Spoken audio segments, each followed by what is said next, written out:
Сәлеметсіздер ме балалар? Бүгінгі сабағымыздың тақырыбы километр, миллиметр. Сабағымыздың мақсаты ұзындық өлшем бірліктері километр және миллиметрмен танысу. Бүгінгі сабақта біз ұзындық өлшем бірліктері миллиметр, километрмен танысамыз дедік.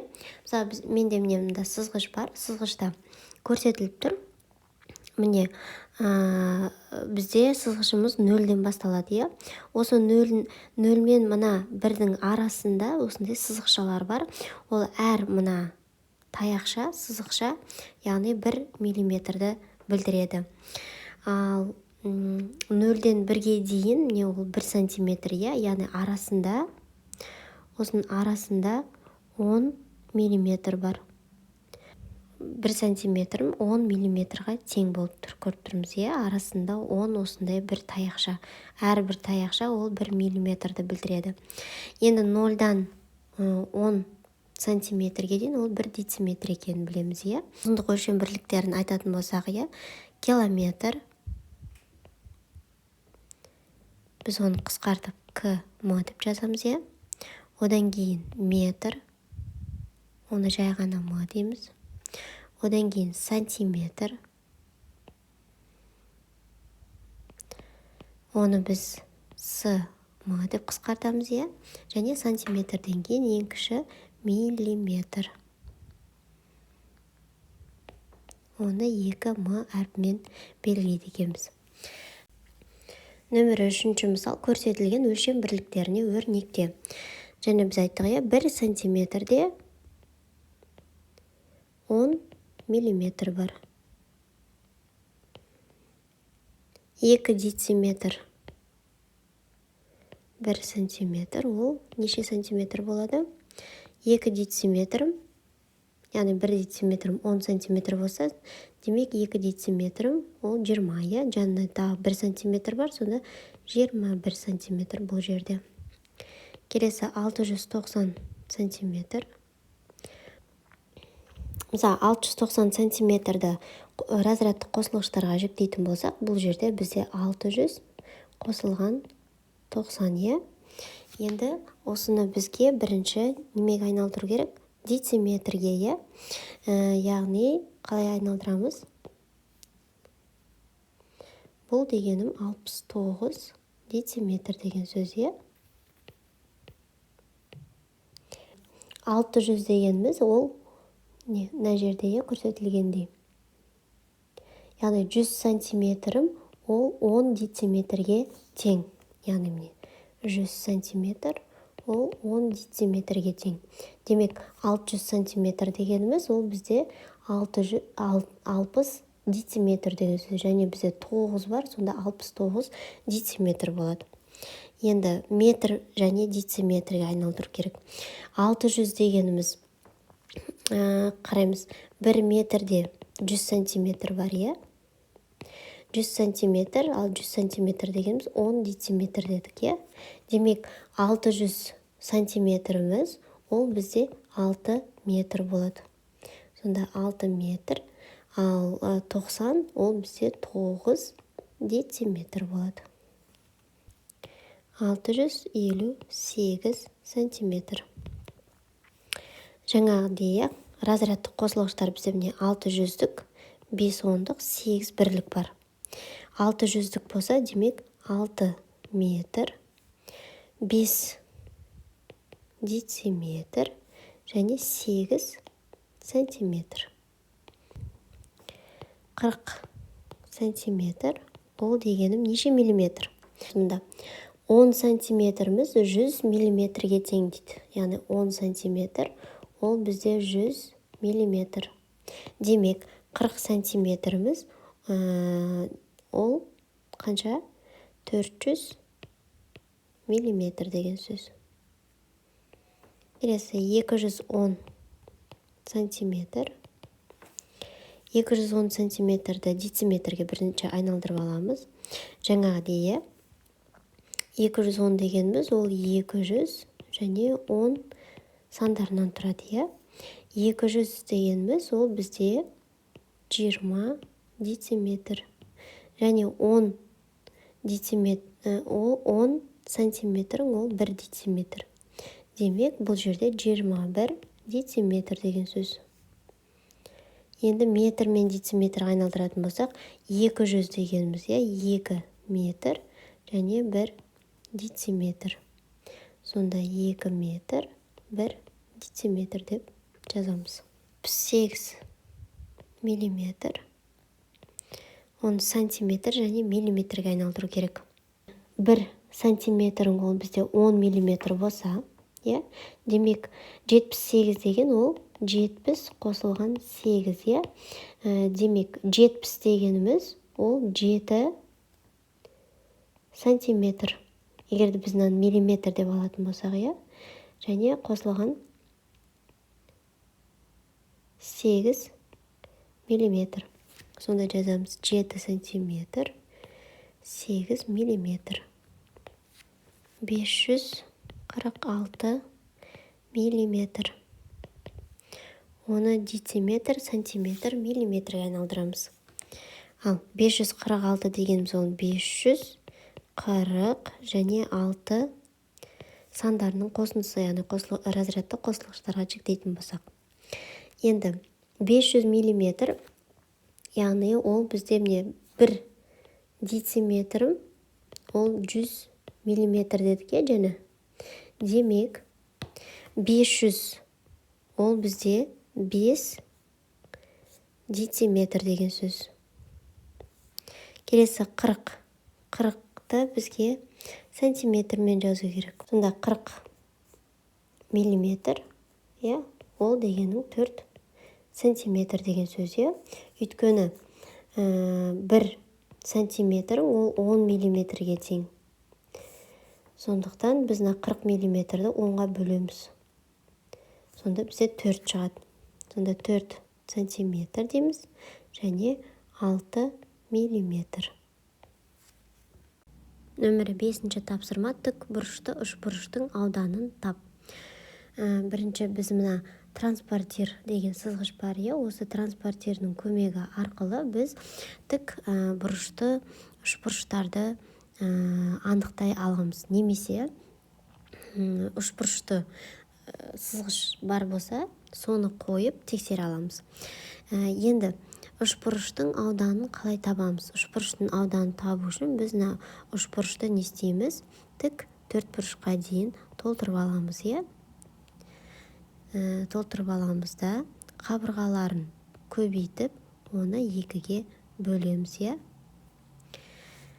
Бірінші үшбұрыштыкін табайық.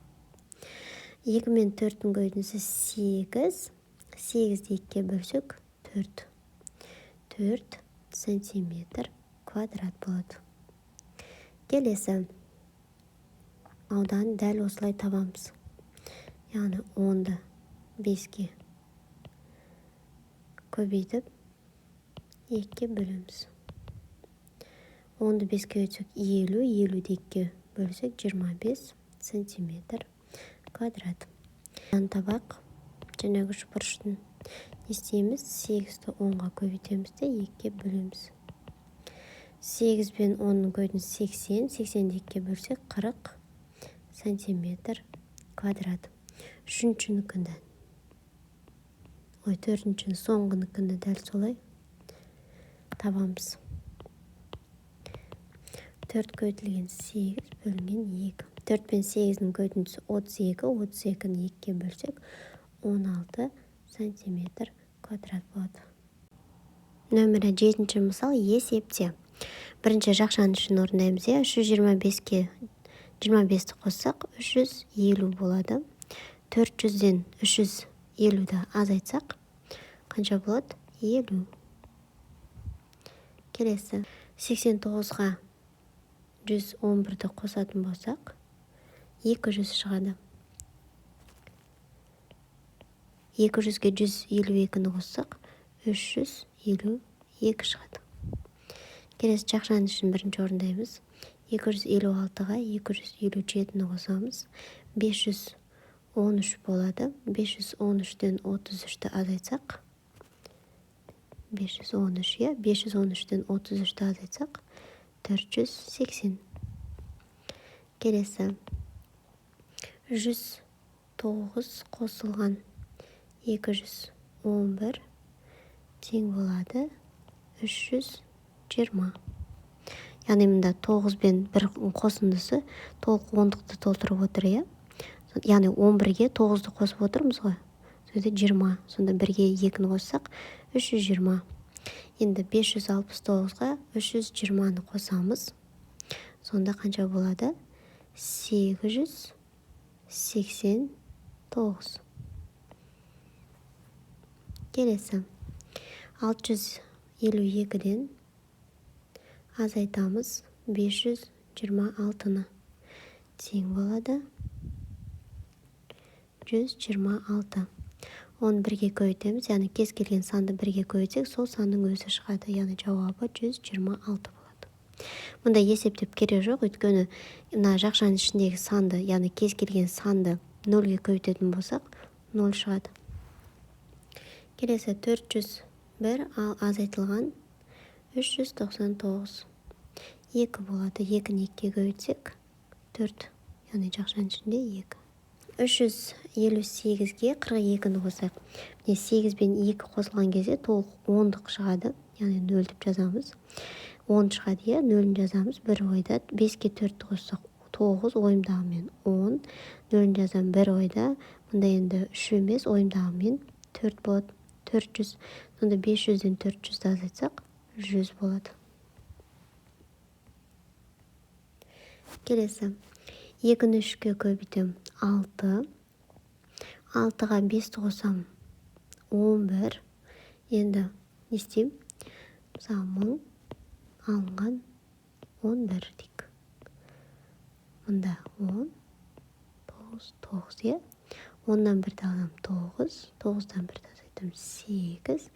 Мұнда 9-ны өседі. Сонда 989 екен жауабы. Жақшаның үшін орындаймыз, е? Бұл жерде 190. 190-ды 0-ге көйтсек, 0 шығады. Енді 5-ті 2-ге көйтсек, 10. 10-ға 0-ді қоссақ, 10. Келесі 247-ден 240-ды азайтсақ, 7.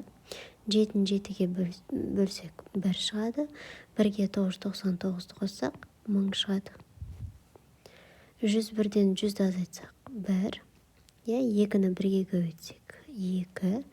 4-ге 2-ні көйтсек, 8. 8-ге 2-ні қоссақ, 10.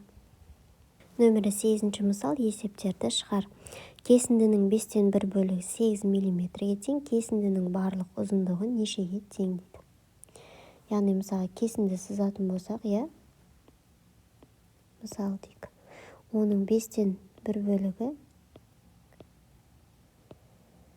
мысалы 5-тен 1 бөлігі 8 мм. Бізге мына барлық бөлігін табу керек. Не істейміз? Қалай табамыз? 8 мм-ді көбейтеміз 5-ге. Өйткені бізде дәл сондай 5 бөлік бар. 4, бұл 5-ші бөлік. Сонда 5-ге көбейтеміз. 8-ді 5-ге көбейтсек 40 мм. Яғни бізде 1 сантиметріміз 10 мм болса, демек 40 мм-іміз ол 4 сантиметр. Келесі. Ұзындығы 21 метр таспа теңдей 3 бөлікке бөлінді. Бір бөліктің ұзындығы қанша дейді. Яғни 21 метрлік таспаны теңдей 3 бөлікке, яғни 3-ке бөлеміз деген сөз. Сонда бір бөліктің ұзындығы 7 метр болады. Келесі. Бақтағы бақыт гүлдің саны ақ кекіре гүліне қарағанда 6 есе артық. Егер 9 ақ кекіре болса, онда бақта қанша бақыт гүл өсіп тұр. Жазайық, мысалы бақыт гүлдің саны дейді. Белгісіз, бірақ 6 есе артық. Қандай гүлдерден?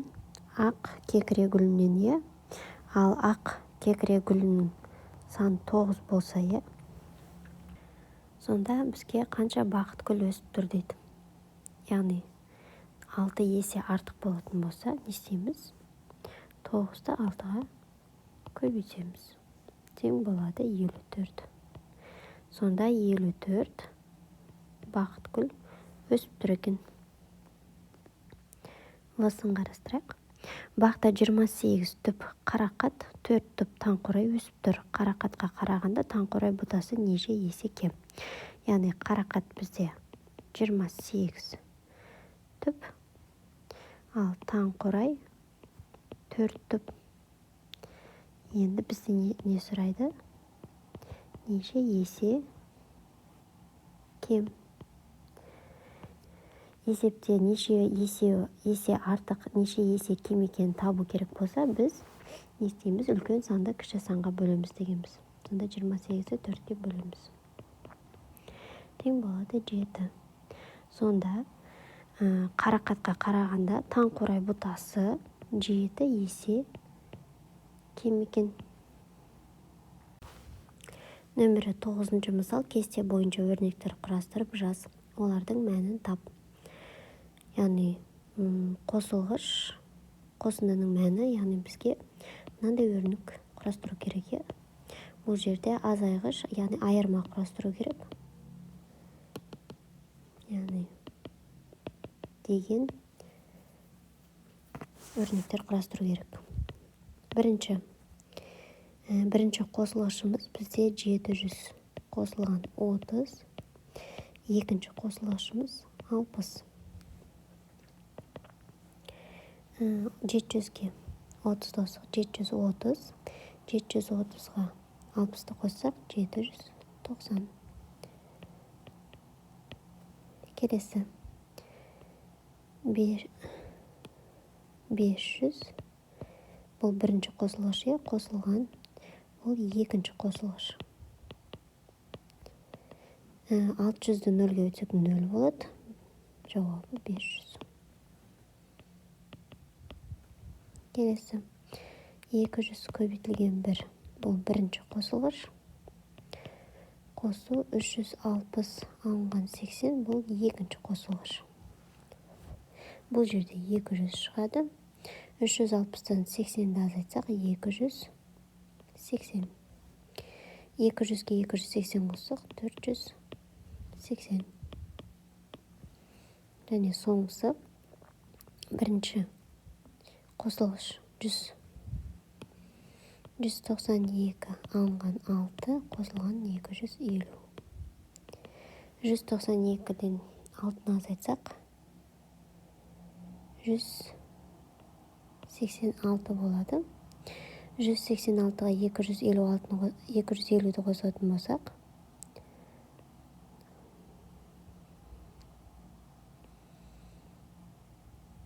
436 болады. 500 бен 1-дің көтінісі 500, 1000-нан 500 азайтсақ 500 болады. Келесі 985. Бірінші азайғыш, ал азайтқыш 160 пен 40-тың қосындысы. Бұл жерде 200 шығады, 985-тен 200-ді азайтсақ 785 болады. Келесі азайғыш 300 бен 1-дің көбейтіндісі, ал азайтқыш 600 бен 300-дің айырмасы. 300 шығады, мұнда да 300 шығады, 300-ден 300-ді азайтсақ 0. Соңғы азайғыш 450 мен 90-ның қосындысы, ал азайтқыш 300. 450-ге 90-ды қоссақ 540 шығады. 540-тан 300-ді азайтсақ 240 болады жауабы.